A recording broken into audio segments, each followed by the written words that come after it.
और तीसरा इंसिडेंट जो मेरे साथ में हुआ, वो अभी का ही है, फ़िलहाल का। तो हम लोग सितंबर में यूएस जाने वाले थे अपने बच्चों के पास। बहुत लुक फॉरवर्ड कर रहे थे, क्योंकि 1 साल आते-आते बच्चे 1 साल तक तो अपने आप को बना के रखते हैं कि 1 साल में जाएँगे। बीच-बीच में 6 महीने में भी गए हैं, बट 1 साल में जाएँगे, बच्चों से मिलेंगे, ग्रैंडचिल्ड्रन से मिलेंगे।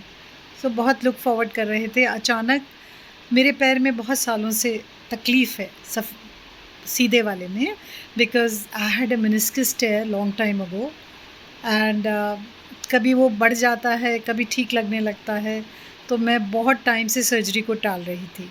अचानक ना जाने क्या हुआ, जुलाई अगस्त के महीने में मेरे पैर में बहुत दर्द बढ़ गया, बहुत ज़्यादा, और चलने में भी थोड़ा-सा लंगड़ाने लगी, लिम्प आ गया था पैर में। And then my husband was very concerned कि तुम ऐसे में कैसे जाओगी, इतनी लंबी फ़्लाइट है, वहाँ पे जिस तरह से घरों का सेटअप होता है, all the bedrooms are upstairs, तो नो मैटर व्हाट, हम लोगों का नीचे है बेडरूम अपने बेटे के यहाँ, एक बेटे के यहाँ नीचे, एक बेटे के यहाँ ऊपर है, लेकिन फिर भी चढ़ना तो पड़ता है बिकॉज़ किचन वगैरह ऊपर है, और फिर बच्चे हैं, उनके साथ खेल रही हूँ एंड ऑल दैट ना। तो हमने फिर ये डिसीजन लिया कि हम सर्जरी कराएँगे, और हमने सर्जरी कराई, मैंने सर्जरी कराई, सर्जरी बहुत अच्छे से गई, और मैं काफ़ी टाइम तक ये सोचती रही कि ऐसा क्यों हुआ, अब तक सर्जरी नहीं कराई थी। हम लोग जा भी सकते थे, ट्रिप कर भी सकते थे, आने के बाद करा लेते, बरसात का भी मौसम था एंड विंटर में बेटर भी रहता, बट भगवान की दया से सर्जरी बहुत अच्छी हो गई।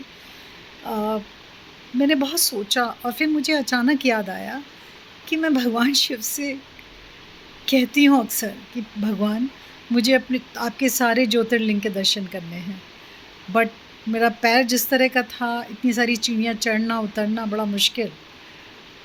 तो आज मुझे समझ में आता है कि शायद ये सर्जरी ईश्वर के, भगवान शंकर के सब ज्योतिर्लिंग और सब धाम के दर्शन करने के लिए हुई है।